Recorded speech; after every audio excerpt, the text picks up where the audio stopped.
Olá pessoal, nesse vídeo eu vou comentar esse livro aqui, Falso Testemunho, do Rodney Stark, publicado pela editora Ecclesiae em 2021. Ele foi uma indicação de um inscrito do canal, né, Azrael, que ele sugeriu, ele citou ali que tem uma passagem ali que fundamenta que a igreja nunca foi contrária, favorável à escravidão, né? Que é esse seria o mito. Um mito comum que a Igreja Católica não somente falhou em se opor à escravidão, mas também estava muito confortável com o fato de que membros do clero possuíam escravos. Isso é um mito, segundo Rodney Stark. Então ele está trazendo alguns argumentos, vou analisar aqui os argumentos que ele coloca. Página 184, primeiro ele fala de Tomás de Aquino. Tomás de Aquino, ele rejeita a possibilidade de escravização de uma pessoa por outra, removendo qualquer justificativa possível para a escravidão baseada na raça ou na religião. Tá? Isso na página 184. Por causa dessa imensa autoridade que a igreja investe em Tomás de Aquino, tornou-se ponto de vista oficial que a escravidão era pecaminosa. Está na Suma Teológica, questão 93, artigo 3, na página 184. Tá? Bom, aí depois ele trata das bulas. Ele vai tratar. A questão que São Tomás de Aquino aqui está falando numa época que a escravidão aqui não está no. O bom da escravidão vai acontecer com as navegações, né? Ali para a cristandade, essa questão vai estar mais presente ali nas navegações. Então, ainda não está nessa época, né? Então, quando chega na época das navegações, começa a emitir as primeiras bulas papais sobre esse tema. Quando os espanhóis colonizaram as Ilhas Canárias, 1430, essas medidas chegaram ao Papa Eugênio IV, de 1431 a 1447, e publicou a bula Sicunt Dultum, em que ele ameaçou descomunhão ao que escravizassem indígenas, e deu instruções para restaurar a liberdade anterior de toda e qualquer pessoa de ambos os sexos que residia nas ditas Canárias. O Papa Pio II e Paulo Sisto IV, 1471-1484, seguiram os passos do seu predecessor, publicando novas bulas que condenavam a escravidão dos habitantes das Canárias, que evidentemente continuara. O que esse episódio exibe é a fraqueza da autoridade papal nessa época, e não a indiferença para com o pecado da escravidão. Então ele vai falando dessas bulas papais aí, mais ou menos nessa época aí, tá? Das descobertas da navegação. Ele não fala, tá, de uma bula muito importante, que é a Romanus Pontifex. A Romanus Pontifex é uma bula papal dessa época aí, que vai tratar dessas primeiras conquistas. É uma bula emitida pelo Papa Nicolau V para o rei Afonso V de Portugal, datada de 8 de janeiro de 1455. Nessa bula papal, tá? Eu vou colocar aqui o texto da bula, tá? Nós, portanto, pesando todas as singularidades das premissas com a devida meditação e observando que, uma vez que anteriormente, por outras cartas nossas, havíamos concedido, entre outras coisas, liberdade e ampla faculdade ao mencionado rei Afonso para invadir, procurar capturar, vencer e subjugar todos os sarracenos e pagãos. Capturar e subjugar. Sarracenos são os muçulmanos. E pagãos, também os não muçulmanos também. Todos que foram conquistados. Então ele está dando aval para o Afonso V fazer as conquistas lá na África, tá?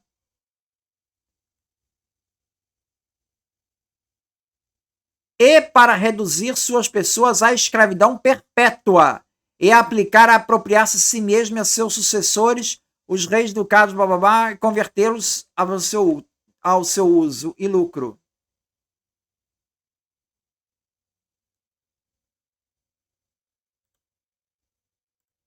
Bom, então aqui a Romanus Pontifex autoriza o rei português a que ele reduza a escravidão perpétua os capturados ali muçulmanos e também os não muçulmanos.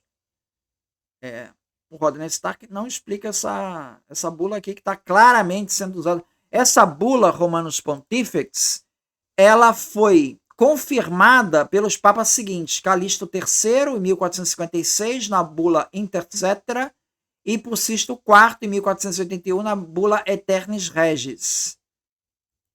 Bom, essa bula autoriza, sim, concede ao rei português e ao infante Dom Henrique o direito de invadir, procurar, capturar, vencer e subjugar todos os sarracenos e pagãos e reduzir suas pessoas à escravidão perpétua.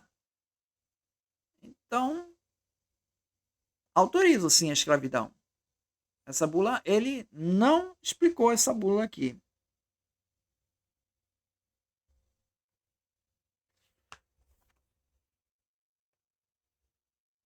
Aqui na bula de Paulo III, ele cita uma bula aqui de Paulo III,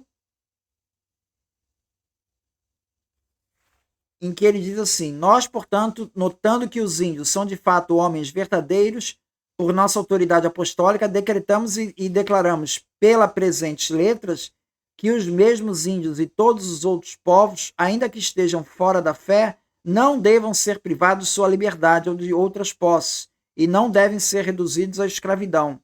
E o que quer que aconteça, ao contrário, deve ser considerado nulo e inválido. Tá? Essa bula aqui é de Paulo III, 1534, 1549. Então já estamos 100 anos depois aí a conquista das Canárias, tá?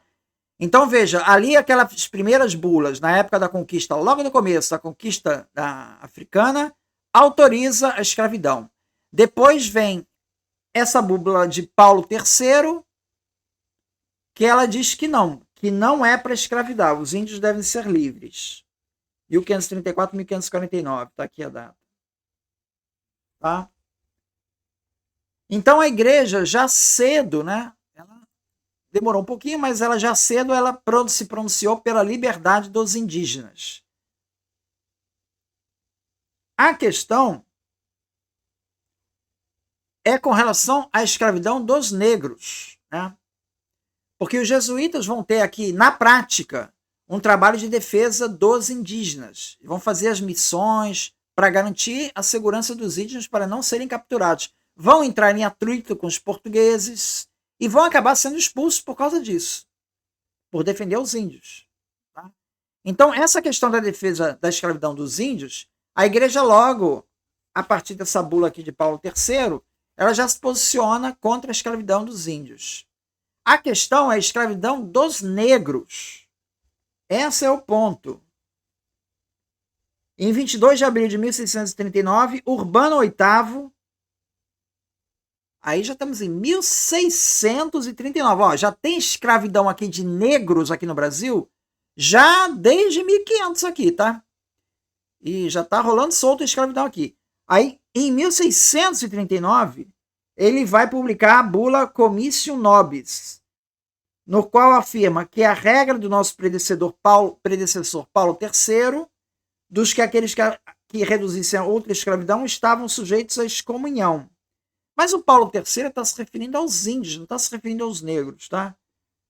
Finalmente, a congregação do Santo Ofício, a Inquisição Romana, se encarregou do assunto. Em 20 de março de 1686, o órgão respondeu as seguintes perguntas: é permitido capturar e forçar e enganar aos negros e outros nativos que não causaram danos a ninguém? Não. Aqui já está claramente falando dos negros, tá? É permitido comprar, vender ou fazer contratos a respeito de negros e outros nativos que não causaram danos a ninguém e foram feitos cativos pela força ou dolo? Não. É permitido possuir os possuidores de negros e outros nativos que não causaram danos a ninguém e foram capturados pela força ou pelo dolo, devem ser postos em liberdade? Sim, devem ser postos em liberdade. Os captadores, compradores e proprietários de negros e outros cativos que não causaram danos a ninguém e foram capturados pela força ou pelo dolo, devem ser de devem lhe dar alguma compensação? Sim, devem ser compensados, inclusive, tá? Essa seria a posição oficial da igreja. Aí vem aqui, nada de ambíguo aqui. Existe ambiguidade ainda, porque em todas existe uma ressalva aos negros que não causaram danos a ninguém. Ora, os negros que são enviados para cá, muitos, são frutos de guerras. Então é um negro que foi preso por guerra. Então esse está incluído aqui? Não sei. Acho que não, né? Porque esse negro foi capturado, foi preso por uma questão de guerra, porque possivelmente ele matou outra pessoa. Então esse pode escravizar.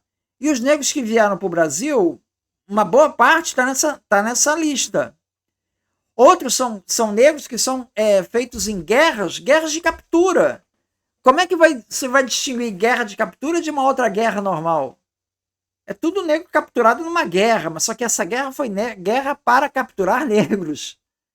Entende? Então é ambíguo esse texto aqui. Ele dá liberdade aos negros, mas se foi negro por causa de guerra, pode capturar. Pode escravizar. Então esse ofício aqui de 20 de março de 1686 não resolve a questão. Ele não resolve a questão. Tá? E na página 193, ele vai falar sobre a questão do tratamento, que os escravos tratados sobre colonização de católicos são mais brandos do que não católicos, né? Aí conta o caso de que a França retomou o controle da Louisiana em 1802 e a vendeu para os Estados Unidos no ano seguinte. Nessa época, as normas católicas acerca da escravidão já estavam profundamente enraizadas na cultura local. Isso se manifesta no fato do censo norte-americano de 1830 relatar que uma percentagem muito maior de negros na Louisiana, 13%, eram livres, quando comparados com outros estados escravistas como Alabama, que era 1%, Mississippi, 0,8%, Geórgia, 1%. Então tinha mais escravos livres, alforreados, quando da época da França, que era sobre administração católica. Então, era escravidão, tá? Mas eles eram mais brandos. Aí não está se falando exatamente de igreja, né? Porque está se falando de escravidão em geral aqui. Mas isso é como se fosse um sintoma, ou seja, uma escravidão numa área que onde predomina o catolicismo, ela é mais branda. Esse seria um indicador. Esse indicador coincide com o indicador que aparece aqui na Companhia de Jesus, que eu já mostrei em outro vídeo, que mostra ali que nos engenhos dos jesuítas, né, havia uma relação de negros, homem e mulher, mais ou menos meio a meio, que é bastante atípico para a região, porque normalmente era muito mais homem do que mulher. Tá?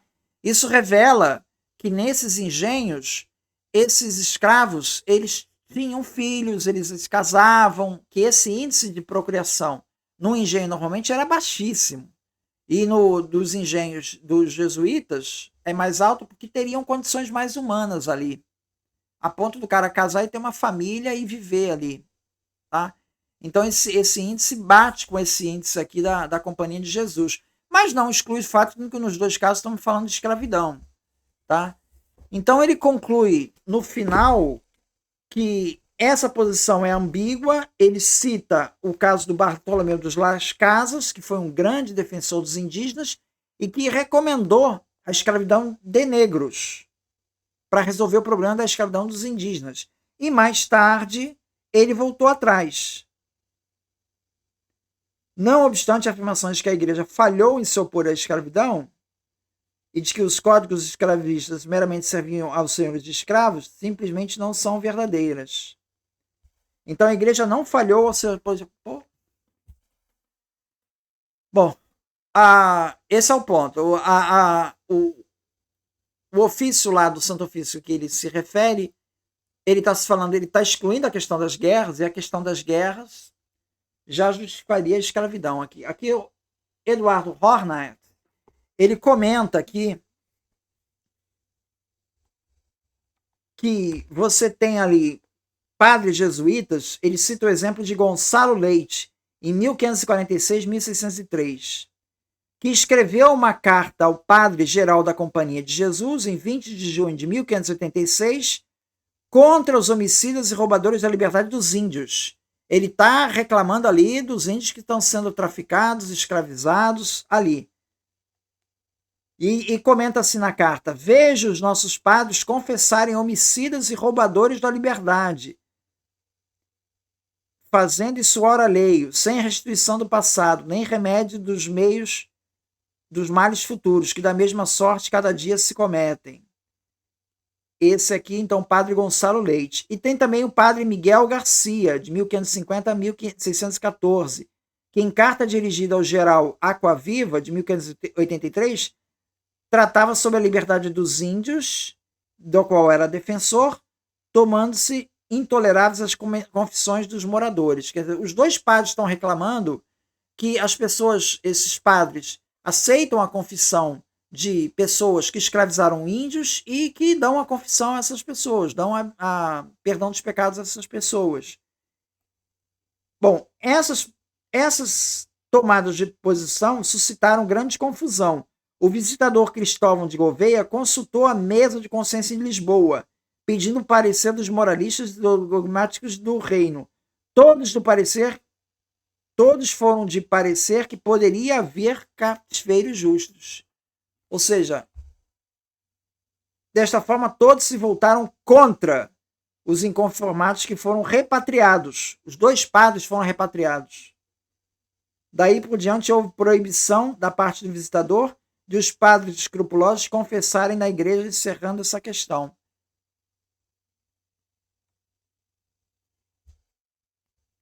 Então você veja que tem dois padres que estão denunciando a escravidão de índios e eles simplesmente foram mandados de volta para Portugal, porque não era para questionar isso. Tá? 323, 325, página 325. Aqui ele cita um livro chamado Etíope Resgatado, de que o sacerdote baiano, formado em direito, Manuel Ribeiro da Rocha, mandou imprimir em Lisboa em 1758.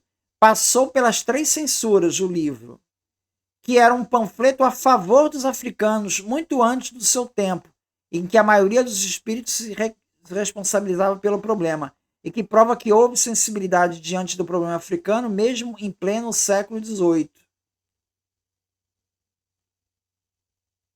Tá? Então é interessante esse texto aqui, mas são textos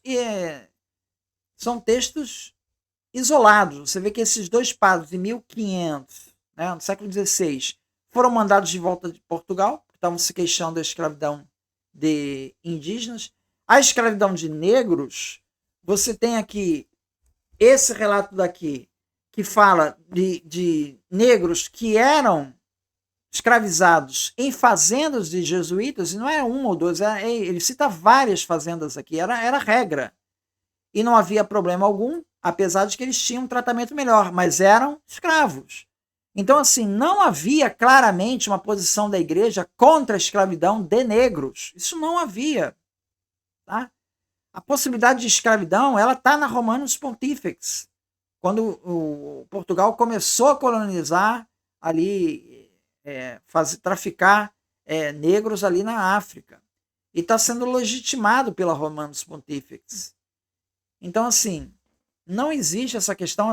A primeira bula que vai ser contra o tráfico de negros, claramente, vai ser em 1839, que já tratei dessa bula aqui, que ela trata, que ela foi, inclusive, impedida de ser lida aqui no Brasil, com apoio da igreja que se colocou contra a divulgação dessa bula. Então, veja, não existe uma posição clara na prática da igreja contra a escravidão. Os argumentos do Rodney Stark não foram convincentes. É isso, muito obrigado.